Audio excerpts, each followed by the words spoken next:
Welcome everybody to the Imperial 80s. I'm Tume. It's good to be with you. How are you doing today?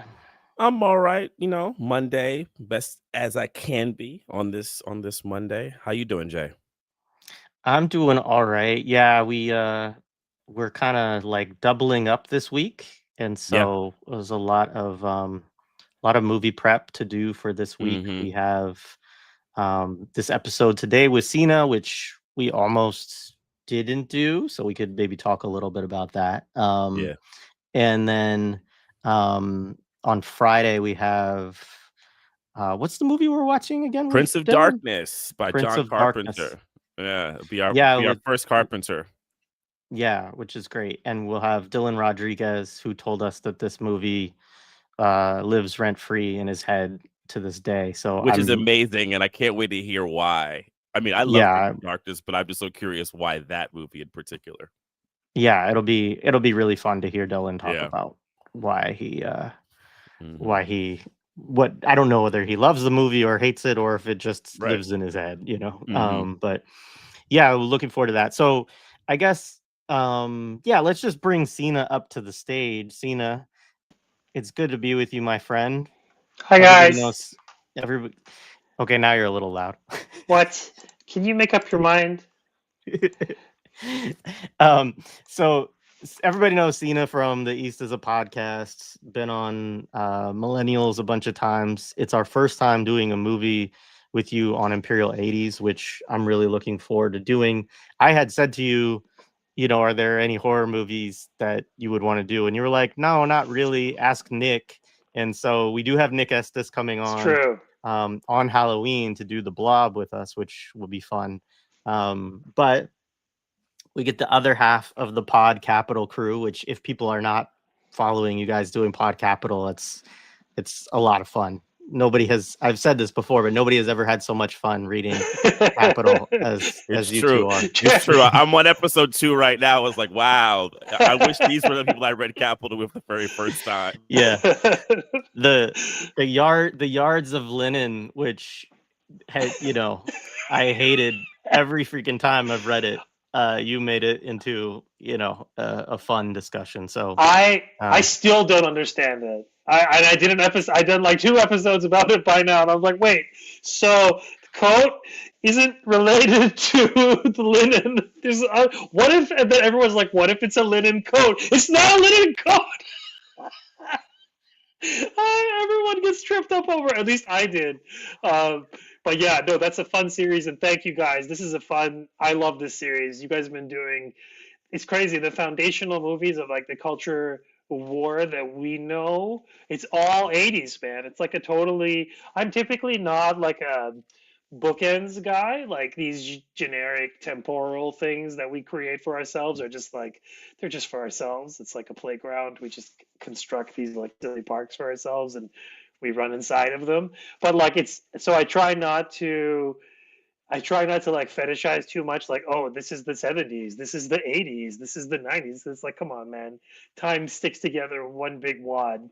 It doesn't like know itself enough to like block itself off. However, you can use you can use these like bookends for use and like identify these like recurring cultural sentiments and whatever desires, that kind of stuff. So you guys have been doing great work with that, so I appreciate that, and I'm here to be. This movie I don't know that well. We confess. I know a little bit. I know Army of Darkness and Evil Dead One much better.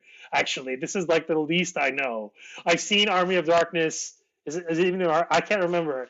I just like watch movies in my house sometimes that I like own for whatever reason, either like legally or otherwise, and I don't really pay attention. So it's like Army of Darkness was kind of one of those movies where I didn't really pay attention, and every now and then I'd like walk into the room. I was like, "Wow, this movie's crazy," and then I'd get distracted. So sitting down and watching these movies, and from the beginning through this one to Army of Darkness was fun, and I appreciate that. I do think this is like, yeah. Well, anyways, we can get into it. yeah, for sure. I mean, why don't we kind of start with a little bit of kind of why I could start a little bit with why this movie, as well as like we each can talk a little bit about our either where we first encountered this film or maybe you first encountered one of the other films of the trilogy, right? But so these films, I did not see in the 80s.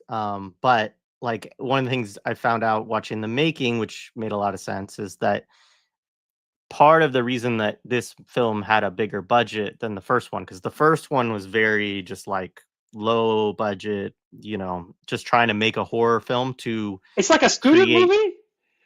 I could have I made don't. like a better movie almost. Oh, it looks like it sometimes. Like I was like, Yeah, there's scenes that are out of focus in the yeah, first one.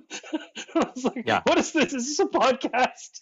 It's awesome. Yeah, it was kind of like a podcast for that period, right? It was like the idea that they say is like we had to make a movie in order to get ourselves into the industry, basically, right? And so they made this movie. Sam Raimi and Bruce Campbell are like childhood friends, I believe, or at least high school friends, and so like their relationship goes back. And uh it was not a big move. The first one's not big in the US. Like it was, I mean, in hindsight, they all have this cult following for sure, for sure. Like this is not like marginal cult. These are like certified cult status with now they make like fairly large budget by comparison, like remakes and video games and extensions of this. But in its origins, very humble and like it did much better in Europe, the first one, and was kind of marketed, as I understand it, more to the European audience than it was to a US audience. And then they try to get their career going. They make a film called Crime Wave with the Coen brothers, which is a terrible flop and gets like destroyed by the studios. It'd be an interesting one maybe to do, but it's not a very good movie. But it's not one also that's ever, the Coen brothers don't lift that up as like part of their own legacy. And that fails, and they're sort of like, well, all we have left that we could do that we might be able to market to some studio or whatever would be Evil Dead 2. And so they decide to do it, but they didn't intend to make a sequel, which is also an important thing in the film because it's not really a sequel. Like there's everybody dies in the first one, and so there's like all of these like what you would consider a continuity error or whatever between 1 and 2, because 2 is essentially like a remake of the first one with a bigger budget, more special effects, etc. Right? But they pre-sold before it's released.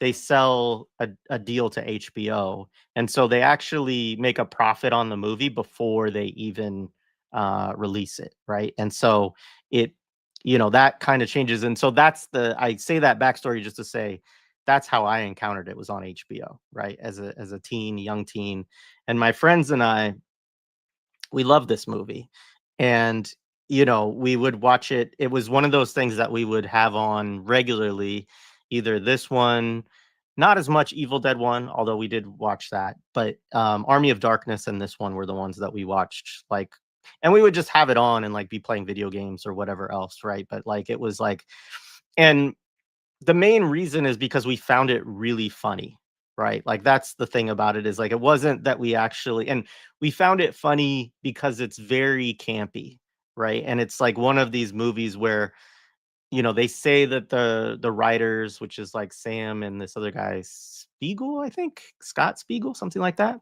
Exactly, that's his name. Yeah, they co-wrote it, and it's just very campy. Bruce Campbell is like very sort of over the top, very expressive. All these reasons are reasons why Toomey is going to tell us that he hates this movie. But it's one of those things for us where we literally watched it and we're like, this is so bad that it's great. Like it's hilarious to us. Like we just watch, and just the scenes where like Bruce is like, you bastards, give me back my hand, and stuff like that. Like we would just lose it, And so that's really the story of it. I didn't, I obviously didn't think as a teenager much about some of the stuff that's going on ideologically within the film, which like I don't want to overstate, because it is like a very silly, like, stupid film in a lot of ways. but there are some things, and this was kind of how I started talking to Sina. Is I was like, we were talking about Israel, right? Or we were talking about the Zionist entity, and I was like, dude, it's like Bruce Campbell in Evil Dead, and he was like, yeah, Army of Darkness, and so we kind of then I asked Sina, I was like, would you want to come on and do this film with us?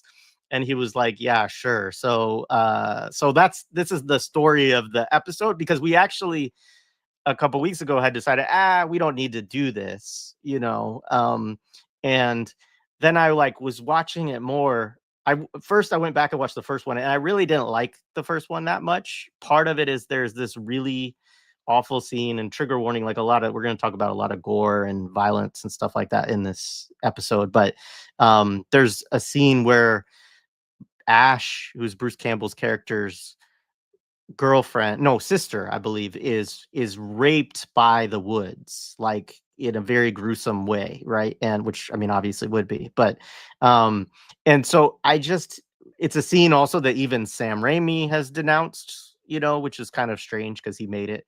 But nonetheless, it's not a good.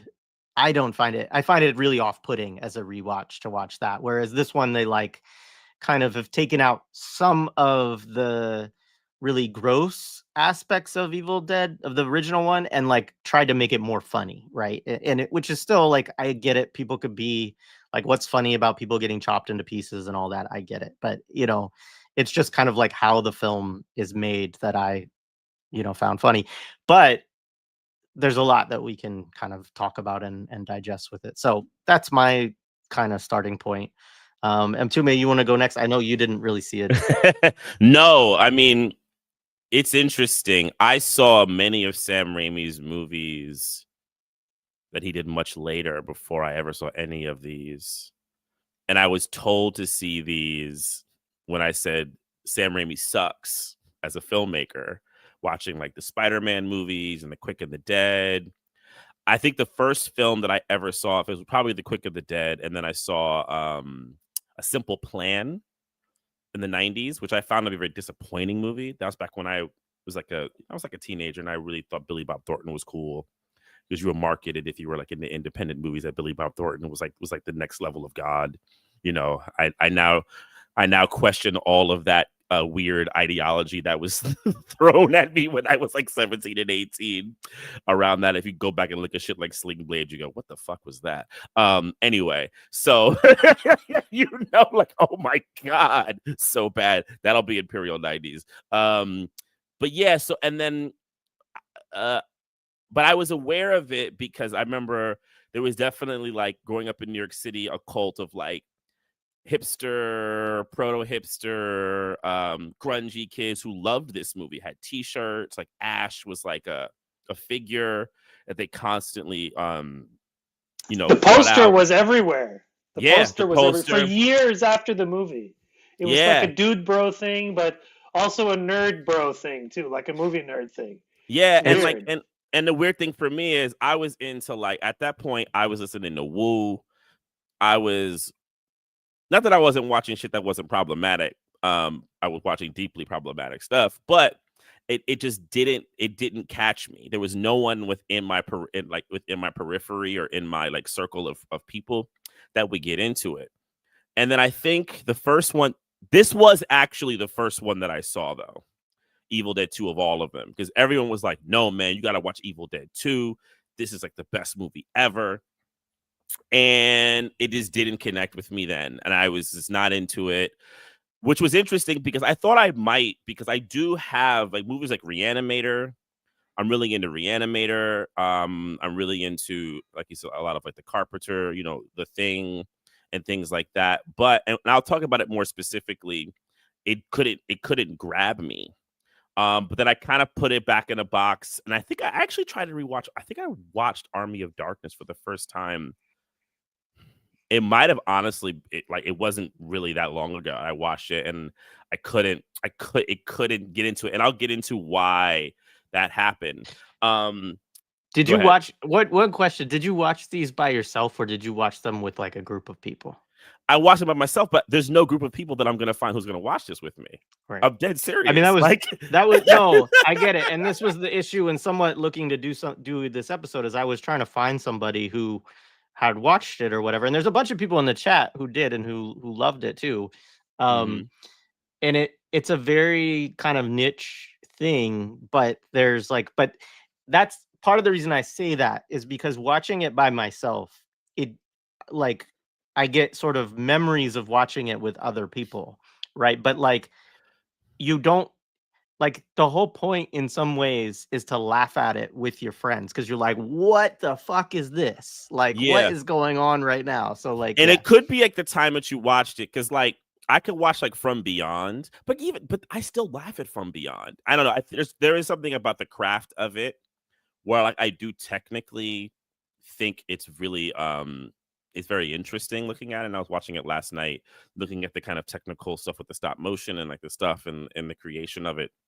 Like the technical crew, I give them a lot of kudos. I give a lot of people kudos in the 80s. I've been trying to kind of do that about some of the crews and the stuff they're able to do is really big kudos on what they were able to do. But the storytelling delivery.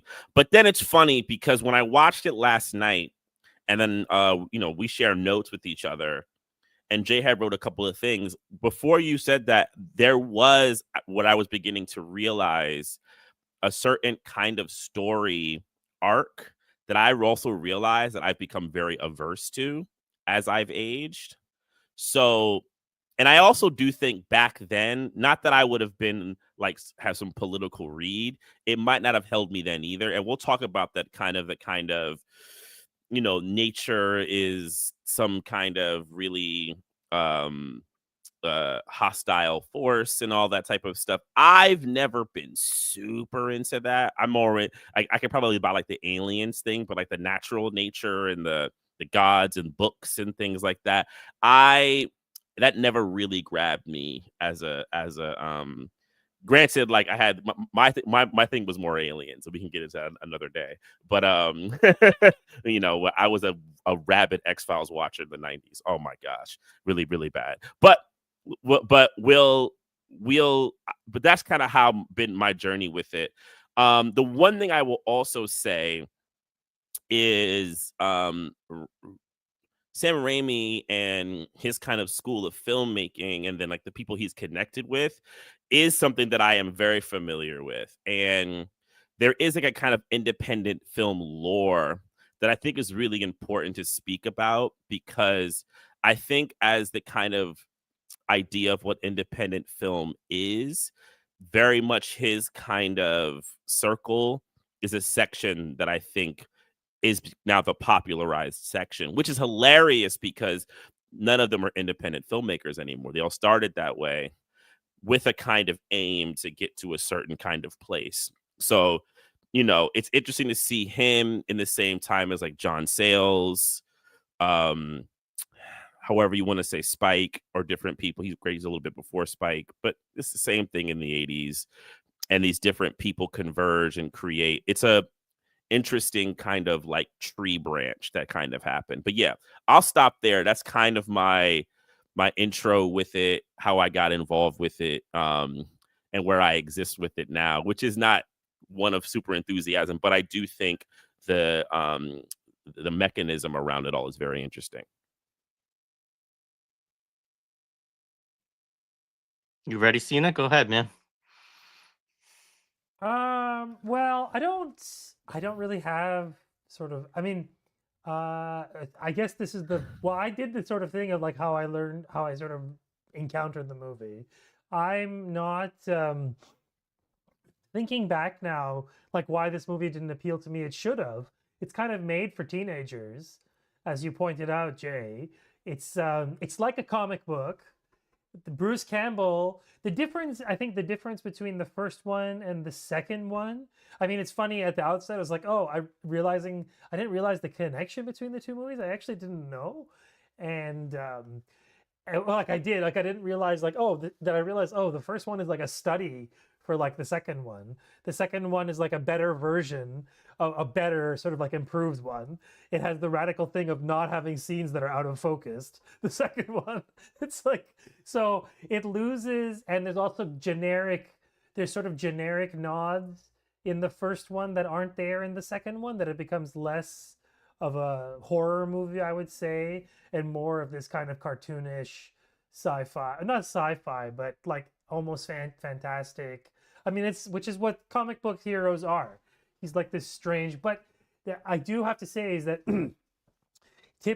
which is like typical to this genre, there's this like deep orientalism, which is like in this plot of, oh, somewhere along the line, a white person involved in some kind of like orientalist archaeology, sort of like buried, what's the word? No, like uncovered or whatever. They dug up this ancient artifact, and in so doing, unleash this demonic thing from the east upon the sort of unwitting denizens of the West. And so this is something you'll recognize obviously everywhere. It's like a deep-seated orientalism, and then it's like this even all, and it's like centuries old. It's, you know, Egyptology, even the whole idea of like the curse of, what is it, like King Tut's tomb and all that stuff is like this idea that there's this like supernaturalism of the Orient that you have to both like revere and hoard in museums,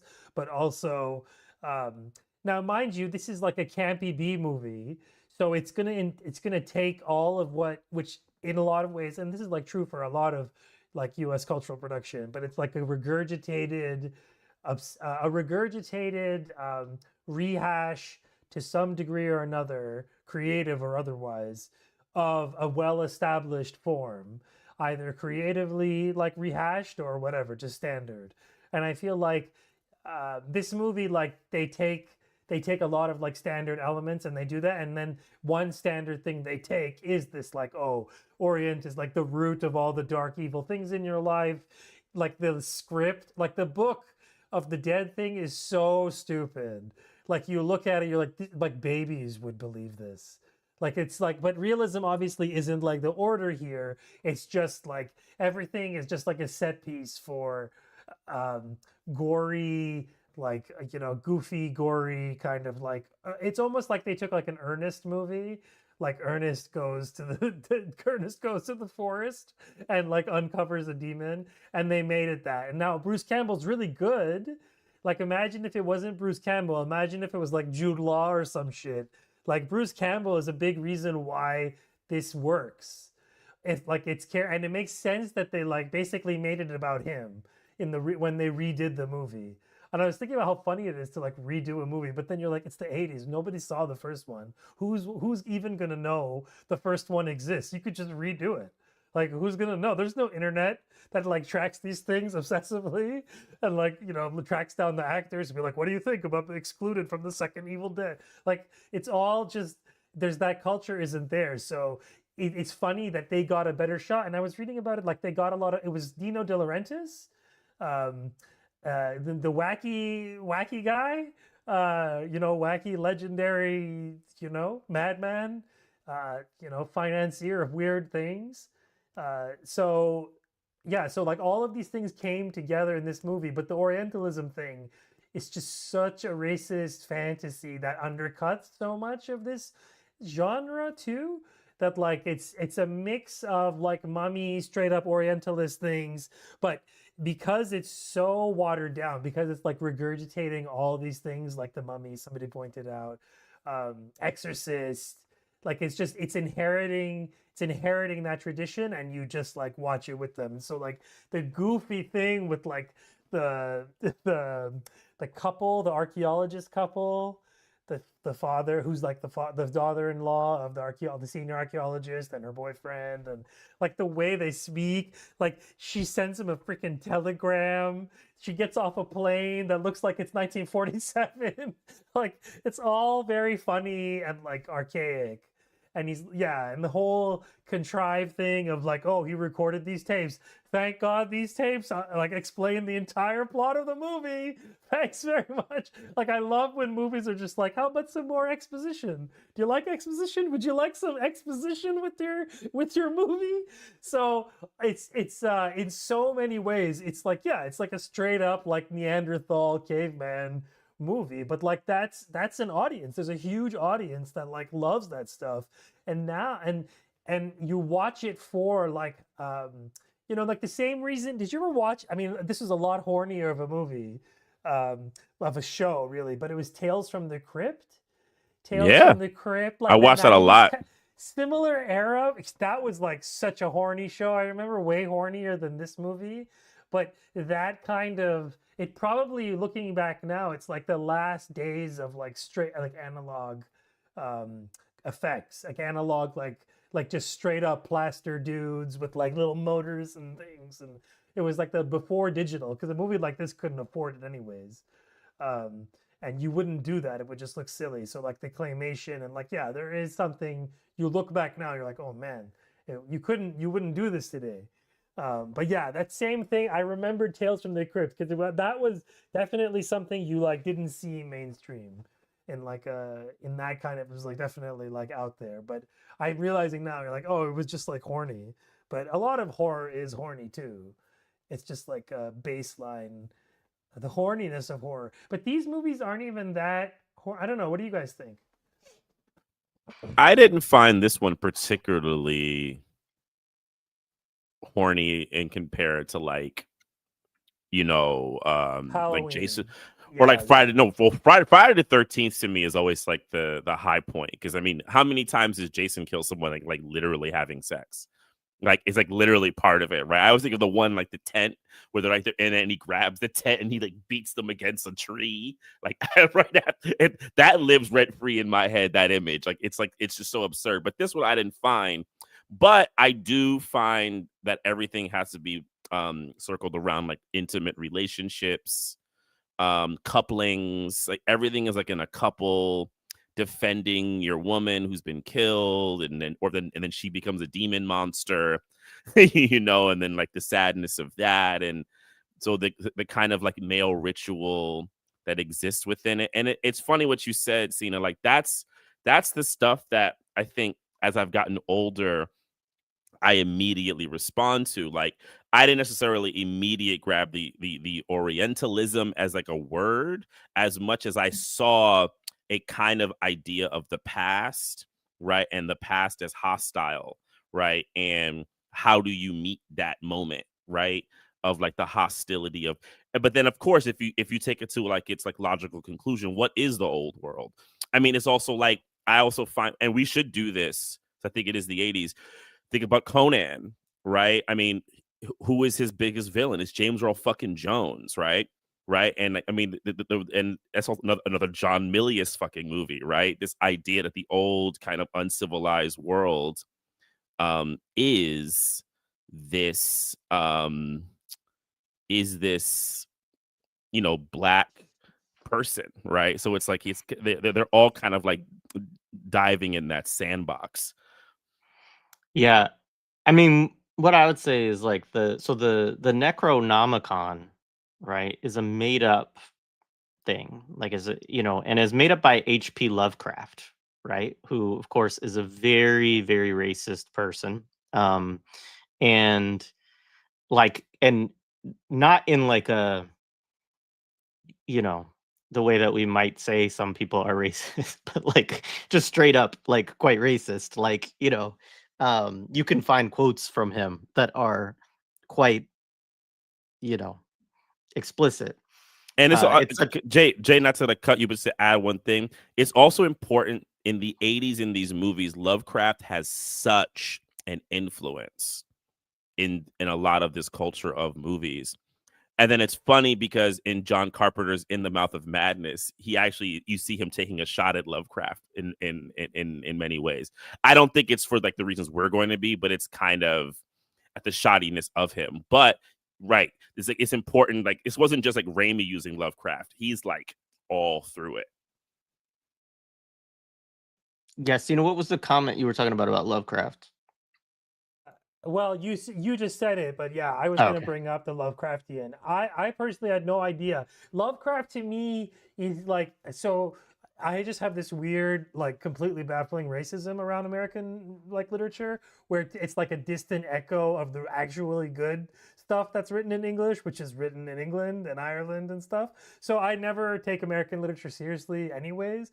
And so I always thought of Lovecraft as like, what is this weird discount like H.G. Wells they have here that they invented? Like, why? What is this strange? And then and that I intimately associate with Reddit bros, because I had never heard of the Cthulhu business or whatever, Thasulu. I don't even know how to say it, but I feel like it's a strange. It's the same way that only Americans know about Ayn Rand. Like nobody else in the world knows about H.P. Lovecraft. I don't know. Maybe not. But yes, if you're gonna read this stuff, just go to Wells. Go to the better version. But yes, don't let friends read American literature. Sorry. I mean, just to give like some examples of this, like so the Necronomicon in Lovecraft, right, is written by this character named Abdul Al-Hazred, which is not Arabic, right? Like, so first of all, like he doesn't even take the time to come up with like a real Arab name. He sort of like invents one with letters that he thinks go together. Who he calls the mad Arab author of the fictional Necronomicon. Um, he's a character who gains forbidden demonic knowledge, and Lovecraft claimed that he came up with them while reading Arabian Nights as a child, right? Like that's the backstory. Um, but like there's just a lot of stuff within there's a quote in which in The Horror of Red Hook, Lovecraft describes a character as a quote Arab with a hatefully negroid mouth, right? So like that just gives you a little, I'm just sharing just a taste of like who HP, because people are like, how Oh, racist the is he on the purest scale? racism is the wasp racism. It's like it's the champagne of racism. It's amazing. No one will ever be more racist than like a 20s white dude. Yeah, I mean, and I mean, interestingly, like to that point, he's also anti-Semitic, right? Like, so, like, of course, like it's not just like he's we've already got like anti-black racism, anti-Arab racism, anti-Semitism in here. So very like classic U.S. WASP, like, and didn't refer to like other people as, let's see, does it say? There's like something around inferiority of like non-white immigrants, basically, like, but so it's like this this is America first, the original America first kind of WASP nativist racism.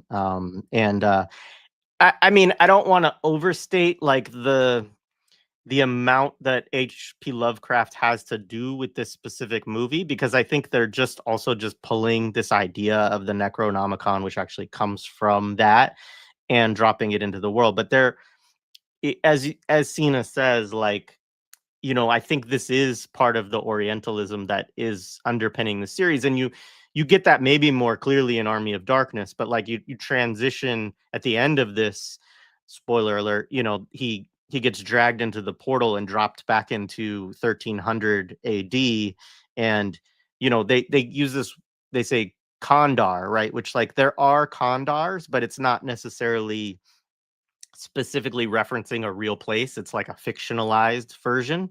It's like Um, Arrakis. yeah, exactly. It's like Arrakis. And it's referencing kind of like the Crusades too, right? Like it's like sort of redrawing again, like to pull up like Adnan Hussein's work and so on.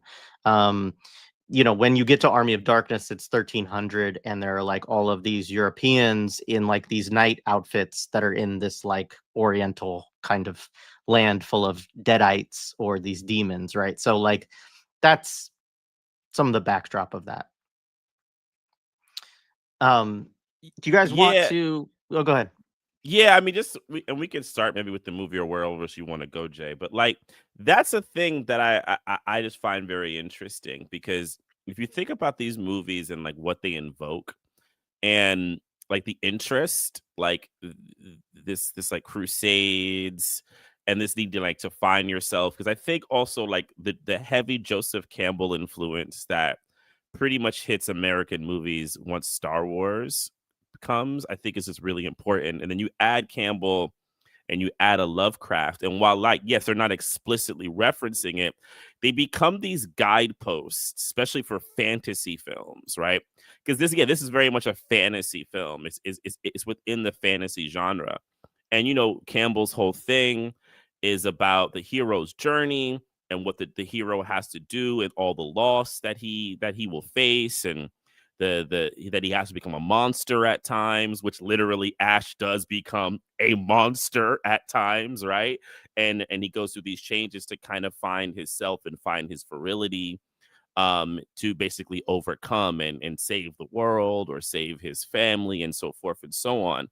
And I will also always eternally find it interesting that generation that we come from. So much of our ideology was given that kind of weight of how to focus our lives on how to become, actualized. This is how we look to become actualized.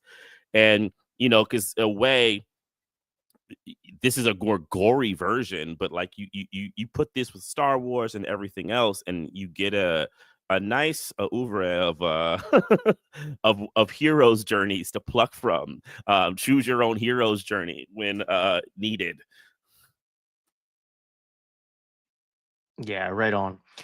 In terms of like the makers and the creators of the film, I'll just say this. I mean, like, and the kind of lead folks. I mean, for folks, I imagine most people know who Bruce Campbell is at this point, but Bruce Campbell, these first two movies are like his big, like, and they are kind of the canonical thing. Like, if you're a Bruce Campbell fan, which is a very specific genre of human being, then like this is your like Old Testament or something like that, and but in terms of his career, like, been in a million things.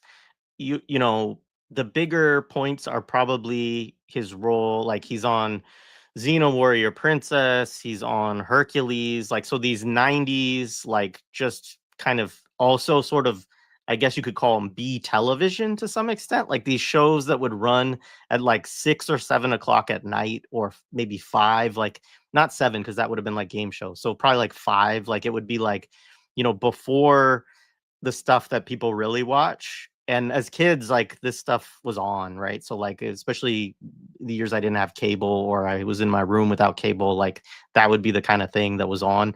He had his own series, Jack of All Trades, which is kind of like not a direct spin-off of that, but is part of that. He's also involved in let's see. So Briscoe County Jr., Adventures of Briscoe County Jr. is a fairly big like hit for him. And then Burn Notice in like the, I think 2010s maybe, or late 2000s, like actually has a long run, and he has a role in that. So, he has this long career, a lot of which is in TV, a lot of kind of minor parts. Sam Raimi often will put him in his films as like just like almost a cameo, right? Um, I agree with, I think, Mtume on Raimi as a filmmaker. I don't actually like most of his work. Like, I think that most of it is actually really bad. I know he does the Spider-Mans, and the Tobey Maguire Spider-Mans, which I think are just awful. Like, I think that's like the absolute low point of Marvel associated filmmaking, even considering all of the, horrible things we could put into that category. So there's all of that, and Raimi has made some films that, people like. Some people were talking about like Drag Me to Hell and other stuff. Like, he has some different, kind of stuff. But yeah, I mean, to me, this and Army of Darkness were like the only films of his that I actually did kind of enjoy, and I enjoyed them in large part because I thought that they were so bad that they were funny to me.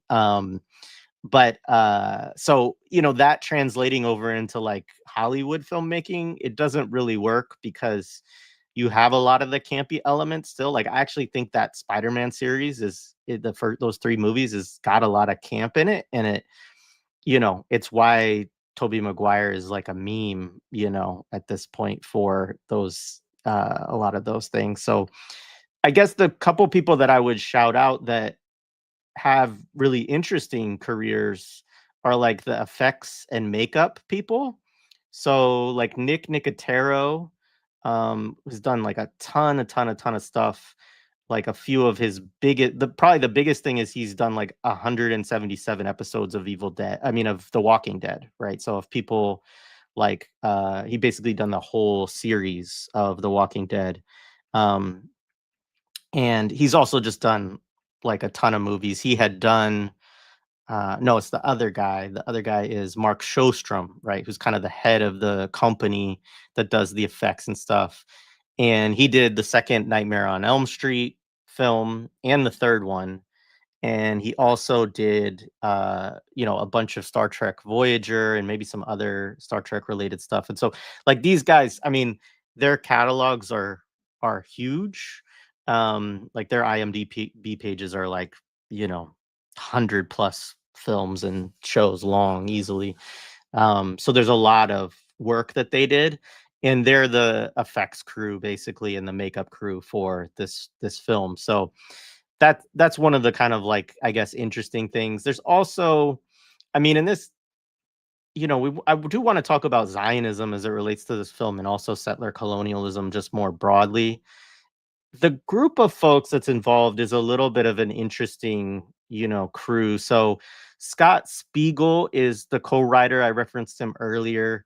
And like when he moves to LA, which they get their start in Michigan, actually. They have like a studio or an office in Michigan.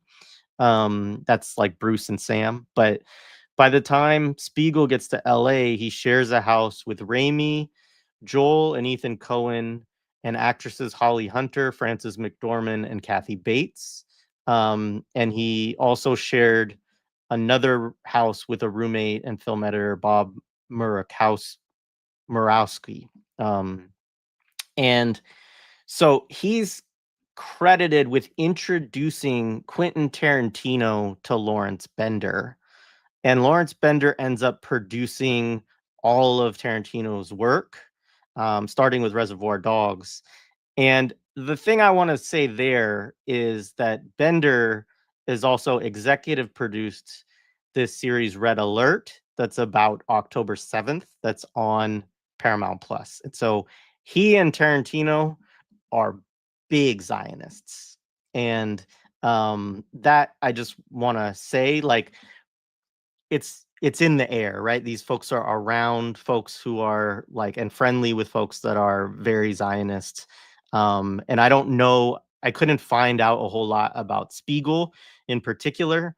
Campbell also, like it was difficult, to find like statements that people did. A lot of Hollywood people are they don't like talk about their politics that much, stuff like that. But I just wanted to kind of share that milieu. And yes, somebody said Tarantino is married to an Israeli, and that is true. And he has a house in Tel Aviv that he lives in part-time as well.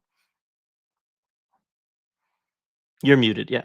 Yeah. Sorry, I was looking for my unmute. Yeah. I mean, that's a thing to kind of really flag, and I think that could be a whole episode in itself, is when you begin to kind of piece together the kind of friendships that exists. And it makes sense because this independent kind of film, like 80s into the 90s independent film, like I don't want to say family or just the conglomerates or whatever that develop. And I would have to do studies on it, where I've always been very curious where they would get their capital and where they would get their financing from and all this type of stuff. And, it is not uninteresting to find out that Lawrence Bender is very close with him and things like that. And then I know like later if you can go into Tarantino, Eli Roth is in Inglourious Bastards, and we know Yeah, Eli that's Roth. the Go one ahead. thing I forgot to say, which is connected to that, right? Is like, so Spiegel directs Dusk Till Dawn 2, and then he forms a production company called Raw Nerve with film directors Eli Roth and Boaz Yakin. Yakin is Israeli American; both of his parents are Israelis. But Roth is also a very big Zionist too, and he directs Hostel, right? Like that's the like their big movie. And so yeah, that I just wanted to add that, because that's also the connection. Spiegel like co-founded that company as well. Yeah, and it's funny because Boaz Yakin, he people might remember or might not remember, he's the director of Fresh, that old movie from the 90s with Sean Nelson and Sam Jackson and things like that. And he also directed Remember the Titans. I actually met him many years ago at a dinner, at a lunch, at a brunch. Interesting Hollywood guy. Yeah, I could talk about that another time. But but even within that conversation, not to like get to like inside baseball, but like when you have conversations with these people who kind of like live in Hollywood, you realize two things. They have these really strange kind of perspectives about their careers, where they're kind of like self-deprecating or really they're either super self-deprecating or super self-congratulatory, and it's really, some of them is like depending on the day and who else they're around, right? But then they'll always admit to you that they're doing really well financially, and that they that they do a lot of stuff that we never even know about, like script doctoring, helping this out, writing. I think Yakin at the time said he told me he was writing scripts for international markets, and it made him a ton of money.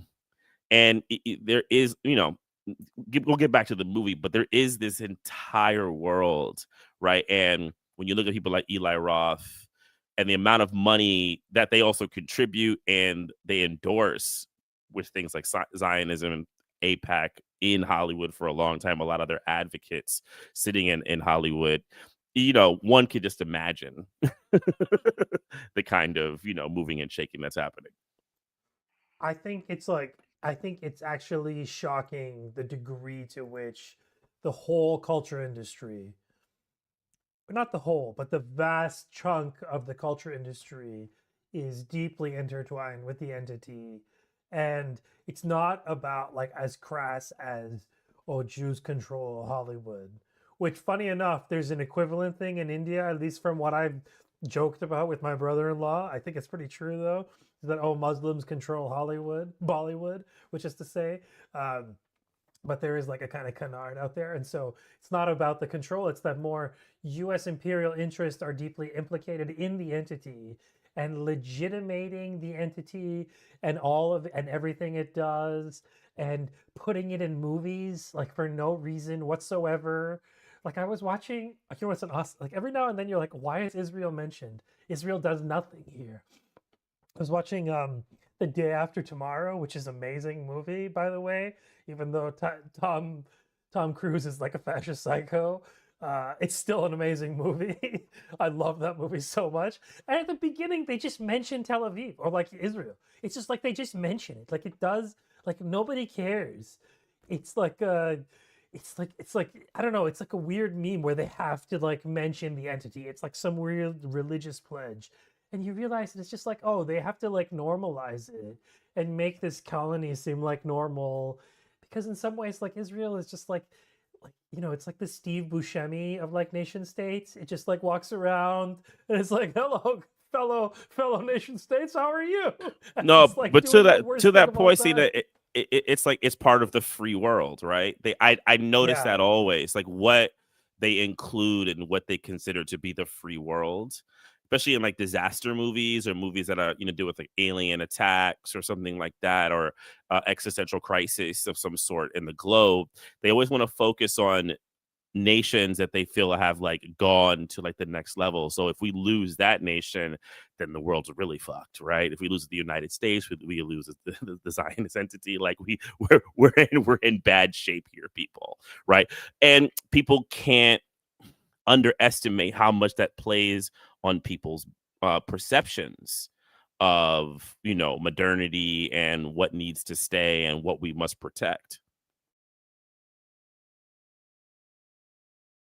Yeah. The other thing, I mean, just to connect this quickly to your point earlier about Orientalism too, is that in the kind of Lovecraftian, you know, anti-Arab sentiment, like there is like part of what it is this connection between like characterizing Islam as demonic, right? Which is like part of it's part of the lexicon of that stuff, right? And I think that's like this book is written by an Arab and it's about sorcery, right? And like, you know, it's so weird, you know, it's such a strange thing, but like that's part of what is kind of going on there. And so I say that too to be because it's connected to this idea of like the entity as part of the free world or whatever, is this idea that it is this outpost of Western civilization in this like vast wilderness of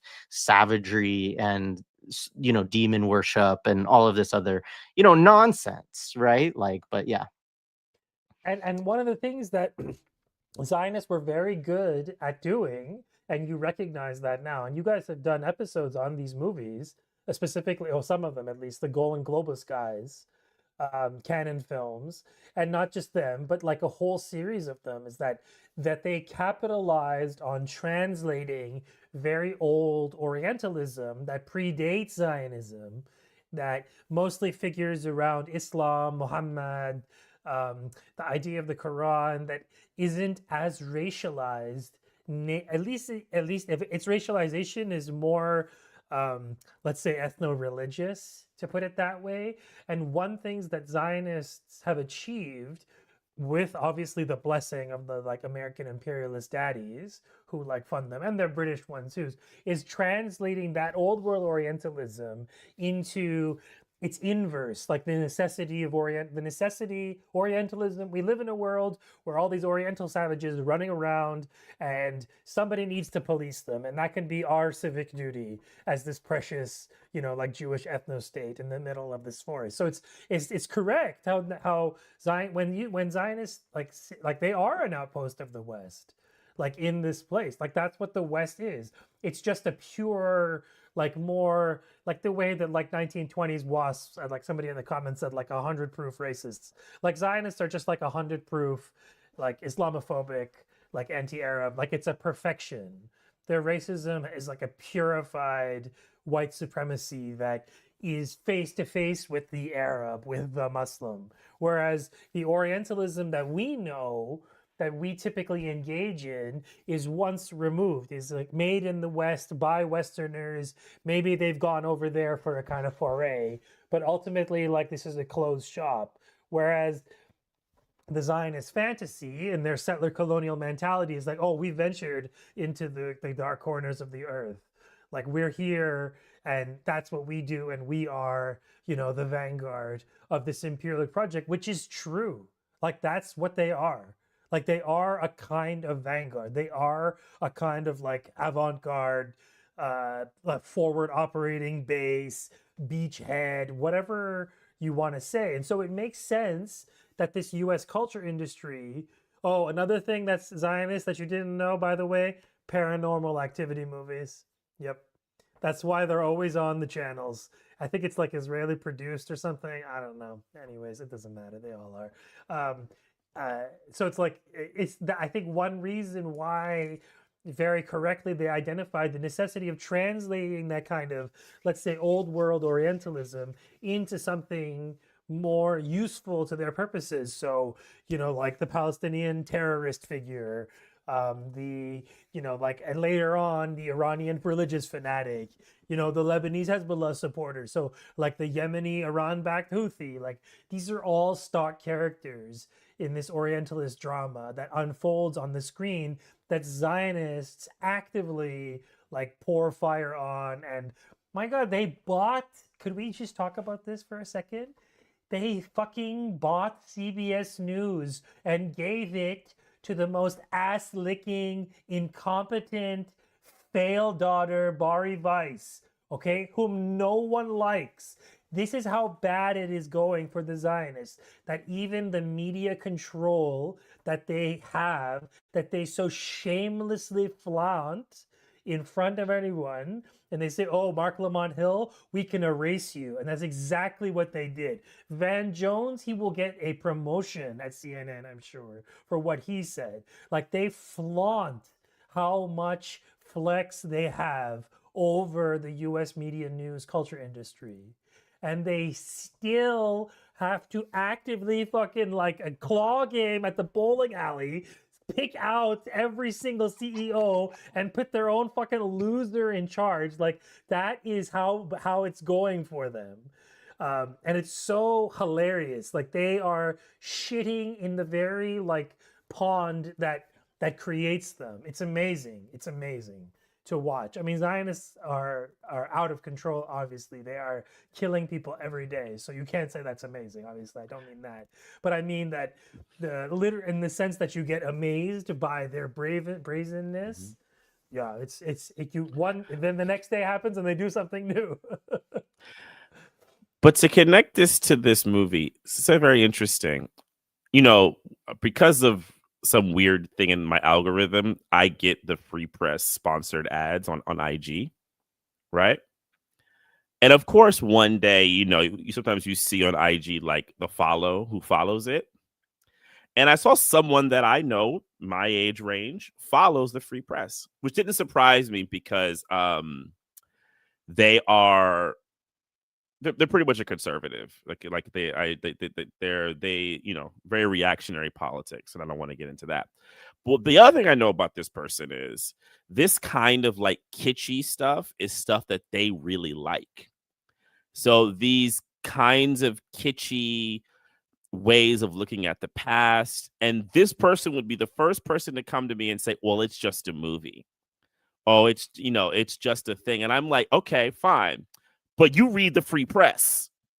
You know what I'm saying? Nobody reads that shit. The only people read that shit, Bill Ackman, those fucking powerful people. It's so awful. It's hilarious. Anyway, right? Or yeah, you probably just read the headline, and then when they're in an argument with their left or liberal friend, they just send it. No, read this. Read this. Barry Weiss is really on point about Mamdani and his problems here, right? It just throws it at you, right? Because they haven't ever even read the article or anything like that.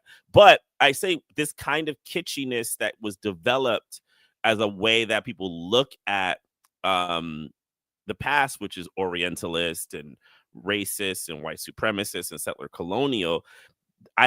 People underestimate how embedded it becomes in the way they look at things and the lenses. I'm like, look, you like a lot of that stuff, and the Free Press is the magazine you endorse. Makes a lot of sense to me. Yeah, right on. So I'm gonna talk about some themes within this film that I kind of pulled out, and then if we want to talk about specific scenes or whatever, we can. I mean, it's not a film that really warrants a lot of like deep, filmic analysis of like what's going on, how is this shot, all of that kind of stuff. I mean, one of the things rewatching it that I, immediately kind of stands out, right, is like the kind of settler and bourgeois ideologies that are just like super on display in this film. I mean, first they're going to this cabin. Ash and his girlfriend are going out to this cabin. It's somebody else's cabin, which is like also kind of funny. You're just going to crash in somebody else's place. Very settler like, right? But they're out in the middle of the woods, and they read some pages, or they play the recording, right, of the anthropologists, or whoever he is, like reading the Necronomicon, and this brings like all of this demon spirits out, right, basically. And Ash's girlfriend is killed like almost immediately. He gets sort of partially turned demon, like he has this sort of Jekyll and Hyde, he refers to it. That's how Campbell talks about his own character here. where he can go sort of demonic or he can go back to a kind of human thing. And, you know, I mean, it's all very like white man out in the woods fighting nature, right? I mean, this is sort of basic settler mythology, right? This idea of America being built by individual white men on the frontier, living in cabins all by themselves, and, you know, taming the nature and the wildness around them, and ultimately, you know, winning out. And I think, like, through the way this film develops this, you know, thematically, what you see, right, is that you have to be willing to go super violent, right? You have to be willing to go too far, basically, in order to defeat this stuff, right? So this is like, again, very basic settler ideology is like these people from the metropole, these city slickers that come out here, like they don't know what it takes. My arm is going to get turned into a demon. I have to saw that thing off. I got to attach a chainsaw to it.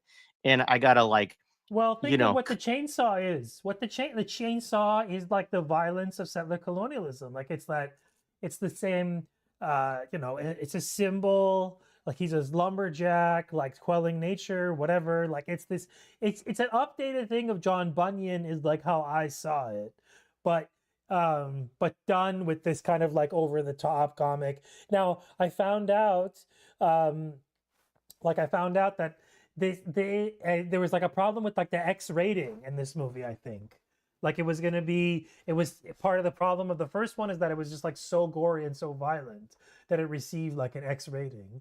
Now it's just basically like, you know, it's normal to like have this kind of violence, and like, you know, to think of like Tarantino also coming out of this soup makes sense. And speaking of Orientalism, like Tarantino has made a career on Orientalism, like shamelessly, not just like in the traditional way of like depicting the East and whatever, but like actually like just siphoning creative credibility from like actual East Asian people and like stealing from them. And the way the Wachowski people, they're now sisters, I think, they stole from like a Hong Kong action movies and just rebranded. Tarantino did that, and a lot of that over cartoonish violence, you can see that at least in this. I guess my question is like in the American horror genre, right? Like, okay, let me put it this way, and like the chat, we could bring the chat into this because it's like a hive mind question, but like I think it's without like a doubt that American culture industry, like as a whole, is like the most violent of all national culture industries. Like nowhere even comes close. It's not just like the most violent in the destructive sense, like literal like violence, like death, but also it's like the most sexually violent, of all the genres, of all the sort of like national cultures. Now, like, is there like violence in like other cultures, like Bollywood movies? Of course, but it's nothing like the U.S. I mean, it may be Japanese. I was gonna say I think Japanese. I think that's instructive because Japan can compare, especially with sexual violence. But yeah, you American think about influence culture. but also on the flip side, how much American audiences love the kind of rabid Asian violence films, and there has been scholarly critique about that, about the appetite for the high voltage violence that comes out of like Japanese films. The 80s Hong Kong film period is another one. Battle Royale, even things like the early Michelle Yeoh movies, like Yes Madam, stuff like that. As a cop, I mean, the sexual violence is more like sex comedy violence, kind of like, you know, like nothing overt happens, but a kind of suggestion that they want to do this, or like, you know, trying to keep the hand off the body type stuff, you know, played, and then she kicks the person's ass, you know, while it's happening, right? And then of course, and then you definitely had an uptick in violence in South Korean movies when you get into the 2000s. But I'm glad you brought that up, Sina, because that's another thing that I thought about that I forgot to write down. It is interesting to think about the 70s, which the 70s American film, which was emotionally maybe more violent, and you definitely had violent films like Taxi Driver, these like violent acts. But then like the next epoch in the 80s, you're so correct. The violence just becomes so nonsensical by the 80s in American movies at a clip that no other. I think if you told someone in 1971 that by 87, I mean, this movie comes with the same year as Lethal Weapon, that you have these two kinds of movies happening, Evil Dead 2 and Lethal Weapon. Yeah, like where a chainsaw happens in one movie, and then you have Mel Gibson and Danny Glover literally in shootouts on Hollywood Boulevard and cars blowing up. They'd be like, no, movies will never go that way. Right? They couldn't believe that something could happen in that way. But like, though I would say maybe a movie like Targets actually could have by Peter Bogdanovich, another weird guy, but he kind of talked about how America is getting more violent movies are getting more violent in that movie. But yeah, I digress. But yeah, I totally agree with your assessments. Wanted to add that. Go ahead, Jay. I just want to say quickly that also when watching the making of this film, they all talk about how freaking violent the process of making it was. Like, people were getting hurt, like it was very physically. They all talk about it. And we talked about this with Gemma DeCristo too, about the way people talk about the 80s. It's like, well, we lost some people, like it's a very kind of yeah, they talk about it like they're going to war. And I think that actually one of the actress who plays Annie says that. She says, like, this is paraphrase, but she's like, I felt like I was at war in this film, and afterward I felt like I could do anything because I had been through that, right? And so, and Raimi supposedly did like a ton of takes of a lot of the scenes too, which obviously wasn't the case on the first one. But probably now they have a little money, they're like, oh, let's really make sure we get what we want here. Which is also funny given how campy and kind of intentionally, I mean, the humor is intended. Like, even though it, even though it's like I mean, it is bad acting, but it's intentionally bad acting, right? Like, that is part of what they're trying to do here. And so, yeah, I was just wanted to share that too, that actually, like, it's not just that the film itself and how all the violence in the film, which is, there's a lot. I mean, people getting chainsawed, people getting one of the things that they say, which connects to this idea of, this sort of transgressing the boundary of acceptable violence, whatever the hell that means, is that you have to, in order to defeat the demons, like, you have to actually chop them into little pieces, basically. Like, and the reason that Henrietta, who is the wife of the guy who discovered the Necronomicon, is locked in the basement is because he was not able to bring himself to chop her up into pieces, as he tells them on the recording, basically, that's what it would have required to defeat her after she's turned into a demon. And so he just locks her in the cellar, right? And so that's the kind of, like, you're escalating to the point where Bruce is comfortable chopping people into pieces, which he kind of is right in the beginning. I mean, his girlfriend gets turned into a demon, and in the first scene he takes a shovel and chops her head off, and it like flies through the air, like, so. No, I'm watching the movie and I'm going, oh, so we're starting already, right? Like, there was no like real emotional moment. There was no, oh my God, I've lost her, like, near death. He was just like, nope, the demons are here. Lady got lost, shovel in the face. Let's get it going, right? I was like, what the hell? This movie just wants to go right in. We're not even going to get 5 minutes of tears or anything like that. But, I'm thinking about the movie as I'm watching it, and I'm watching, because like the movie for me, when I'm watching it, I see like a series of gags, which also I have to say, I do think, remember It's shit like Home Funny or Alone. Die? Yeah, but remember, Home Alone, right? I remember shit like Funny or Die in like the aughts. Was it the aughts or like early 2010s? I can't really remember. But I wonder how much like this stuff, these types of things, had effect, because I feel like I'm watching like 50 Funny or Die skits made into a movie, right? Sequentially, right? And But this is like the real nefarious thing about kitsch, right? Like when I'm watching it, it's like this is some fucked up shit, or this is some jackass shit, or this is some orientalist shit, but it's kitschy, bro. Whatever, man. Yeah, it's funny. It's funny. And I'm like, yo, no, right? Like I want to actually go back. And then I would say to somebody, okay, so what if we use these same themes and they made it completely serious? So then it would be wrong, right? You would not like this. You would not buy into what this movie's selling. So basically, all you need to do is add an irony to it. Like, so that's just strange. That's a strange kind of locus that does not really work for me.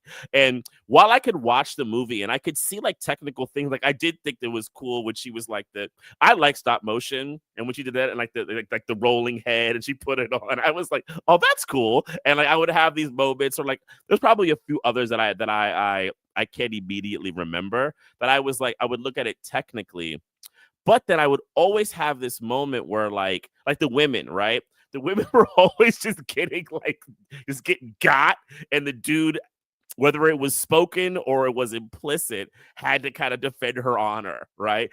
But they would get these like brutal ass hits. The one woman who's like gets like with like the tree in the forest. I was like, damn. I was like, wow, okay, that's pretty fucking brutal, bro, right? But you know, it's to set up the emotions for the man, and it's using all the kind of just classical melodrama stuff to kind of get us just to buy into a spectacle, which then makes sense for Tarantino, especially when he goes into his revenge film era, right? And people like Eli Roth, etc. Yeah, and Sina, go ahead. Do you have some? I wanted to circle back to the violence question, because so like American movies are so violent that like the nature of the violence itself is one of the like demarcating lines of like genre. So like if it's cartoonish, goofy horror movie violence, it's one thing. And then there's a whole other genre of extremely violent movie called action movies. And those are extremely violent too, but of a whole different variety. And then there's like the weird and then think about like Tarantino. I mean, Kelsey Freeze, he's a fucking Zionist pig. Like this guy makes his name like doing sadism and like saying the N-word. Like that's his thing. Like he's typical. Even before he was married to a Zionist, he was a Zionist, and so far as just loved being racist and like fantasized about like the deaths of certain types of people, and like watched way too many movies, obviously. And like turned it into his whole personality. So it's like, yeah, it's like, I don't know. It's the violence. I think we have to seriously ask.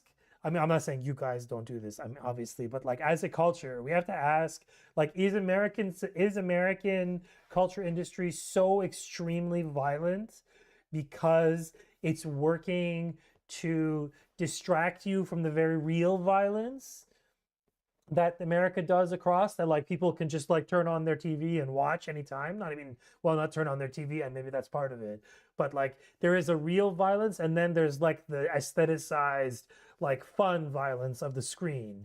And I always struggle with this, is like the one on the screen meant to like take up in your brain the fact that that the real violence is going on around you, in your communities, in your country, across the world, and in your head it's going on, but you need some sort of salve, or you need your brain needs to like deal with it, so it like uses these like cultural texts to like imagine it. I mean, I don't know. I mean, lots of people have violence in their lives, and it's brought into them by their like mostly domestic sphere, mostly. But then think about how much our news culture, the other side of like the culture industry, like the fiction, the non-fiction side of the culture industry, and we don't like connect the two enough, obviously, but it is the kind of same industry. And that news side is fixated not on the very everyday domestic violence, but on the kinds of violence that sell to like the American like racist esprit de corps. Like the whole thing of America is racist settler violence. So if you can be like, oh, here's a black man doing black man things, this is like a third of the news now. That's like a third of the news. I mean, they made a whole show called Cops, which is to find mostly racialized people in the worst place you could imagine, the worst time, and like made it into like a lulz content for like chuds in like the suburbs. Like, this is not, I don't know, this violent, like the violence of the US is reflected in its culture industry. And like, I don't know, maybe the horror genre is a place to kind of like cartoonishly displace it, but also not all horror genre violence is cartoonish the way this movie is. Like, a lot of it's like, most of it's really freaking real and terrifying, and like you wonder too, like what does it do? Like, I guess that's the question. Like, what does all this violence do for you? Like, the way that like fiber makes you poop. Like, what is like what does violence, what is the effect of violence in your like mental fucking, I don't know, gastrointestinal system? You get the metaphor. Yeah, I mean, I think it's both of the comments that you all just made are like really important, right? Because it's like, what, I can talk about the sort of, oh, my friends and I enjoyed, the campiness of this film. And there are parts of it that I still watch and I'm like, that's funny, like the delivery of some of the lines, like the, like put on the chainsaw, like go out to the shed, get that stuff together and then say groovy, like there's just certain things about it that's just like so absurd that, but like, yeah, I mean, it's an anesthesia, I think, in a lot of ways, right? It is anesthetizing us to the violence of our culture, and in particular, a film like this, it is like white settler violence. It is, the like, hey, white man, you have to be as brutal as possible to overcome this Hobbesian state of nature, basically, right? That's all around you. And I mean, like you said, Mtume too, like there are women getting just beat on, like getting thrown against the walls, getting thrown against trees, getting chopped in half, like, so there's like a lot within it that is just being really, it's like, is that funny? Right? Like, should we actually be laughing at this kind of shit, And I mean, I think the question you had, Sina, about horror on the whole, it's interesting because we did, brings to mind like the sort of Wes Craven comments we talked about when we did Nightmare on Elm Street, where he said sort of this thing about like, oh yeah, the world is scary, right? And movies are a place where you can go and you conquer that fear, basically, is like his sort of, bullshit argument about it, right? No, Wes, And you extract wealth from that fear. That's what's happening.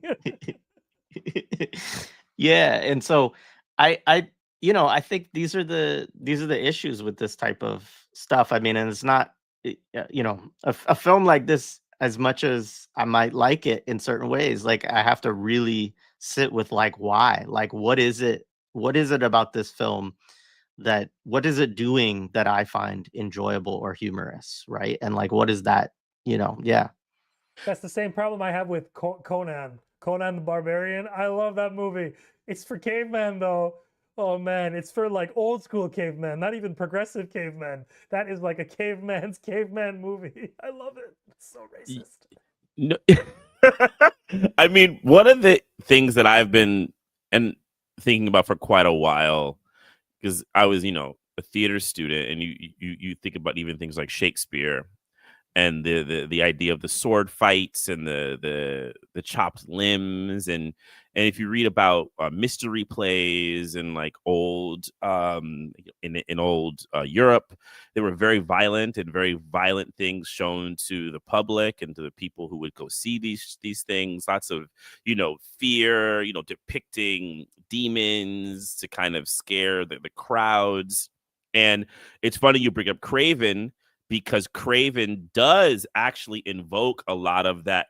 He talks about it. He saw Freddy Krueger as a kind of going back to those traditions of like old Europe, right? And the way they used to try to strike a fear into the audiences in order to not necessarily get them straight, but to maybe they did that back then. That was deliberately what they did. I don't know if Craven wanted to do that as much as he wanted to maybe shock a few people who were not thinking, I think, as deeply as he wanted them to think about the violence that was happening in suburbia or something like that, right? But you kind of get to now, and then what I've come to is I think even if these people want to have a comment on violence, they don't want to really promote any kind of activity towards stopping it, right? Or addressing it. They've kind of hit the limits of culture as a place where they can have some kind of conversation, and then, what Sina said, extract. They get to extract a bunch of wealth. They get to become kind of tastemakers and voices who are, whether people want to think they're like not celebrating. Well, some of them are the celebrating violence, or I mean, one of the things that I always get pushed back with Tarantino fans is that, well, it's a violent world. He's just showing it. I remember even like an interview, and I'm sorry, Tupac fans.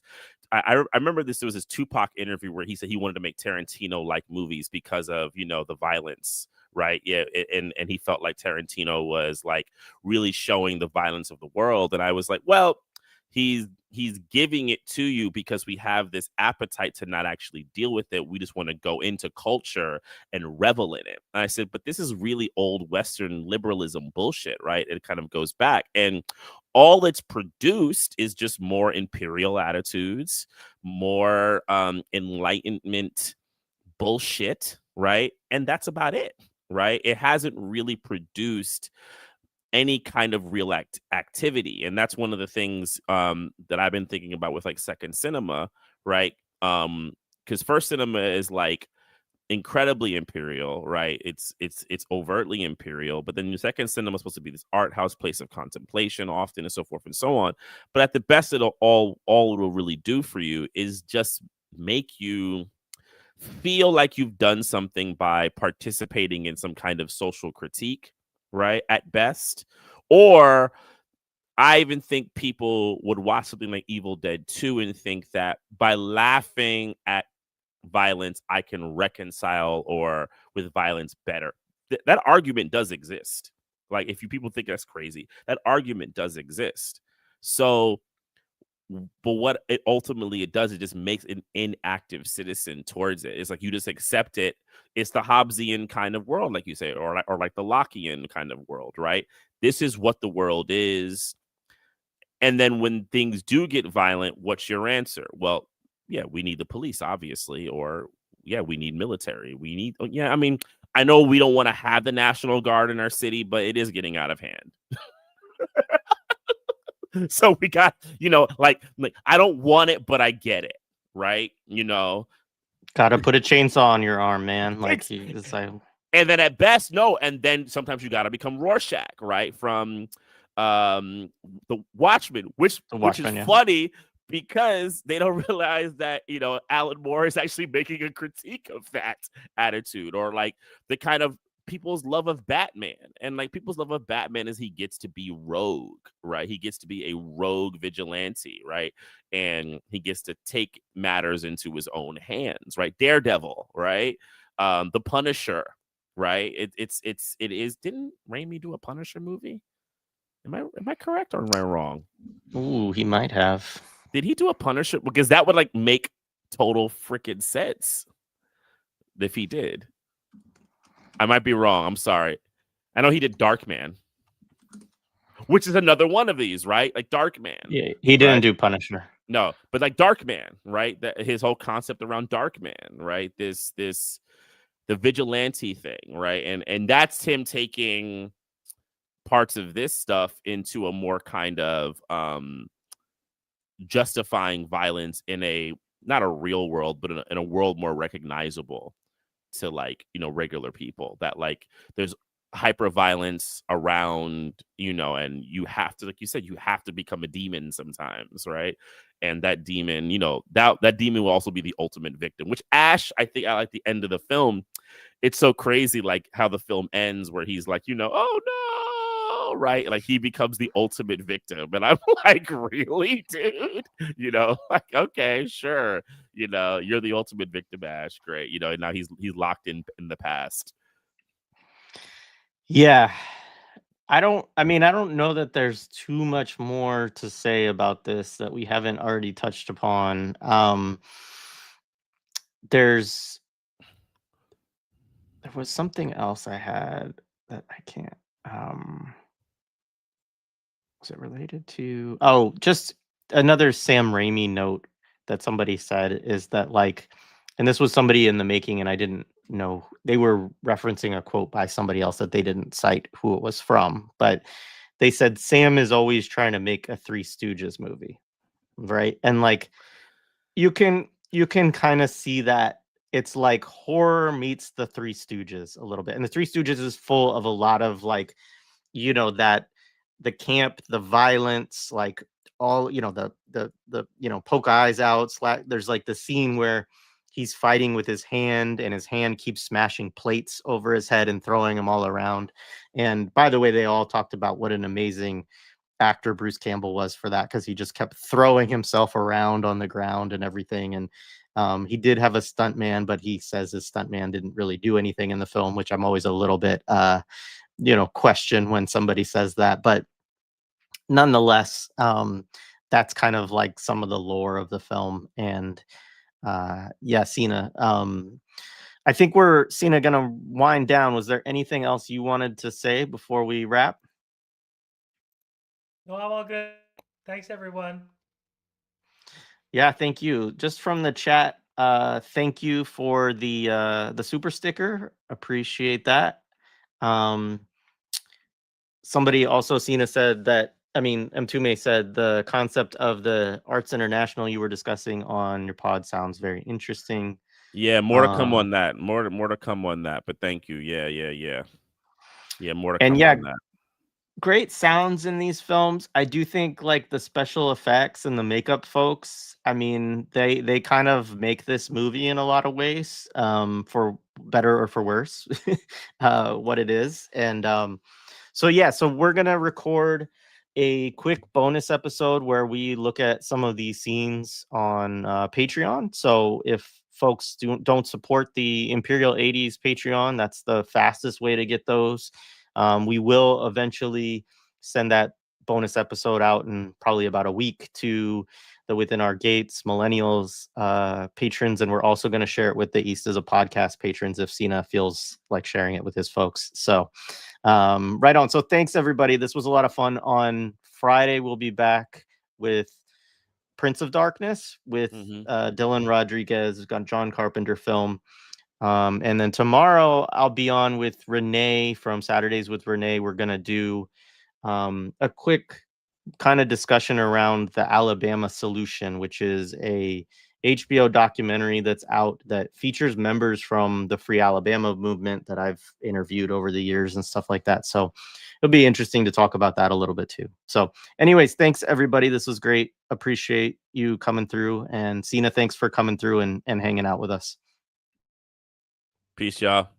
Thanks, guys.